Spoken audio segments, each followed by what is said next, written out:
সার্ককে ফের কার্যকর করার বিষয়ে বাংলাদেশে নিযুক্ত ভুটানের রাষ্ট্রদূত রিনচেন কুয়েনসিলের সাথে আলোচনা হয়েছে বলে জানিয়েছেন বিএনপি চেয়ারপারসনের আন্তর্জাতিক উপদেষ্টা কমিটির সদস্য আমির খসরু মাহমুদ চৌধুরী।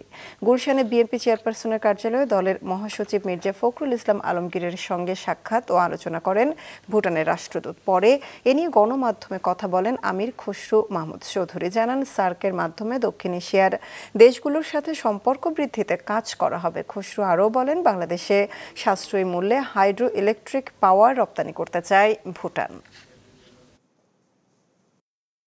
সামনের দিকে ভুটান বাংলাদেশের মধ্যে এফটিএ ফ্রি ট্রেড এগ্রিমেন্টের মাধ্যমে আমরা এটাকে আরো বড় পরিসরে নিয়ে যেতে চাই আগামী দিনে। সেই সম্ভাবনা আছে ভালো।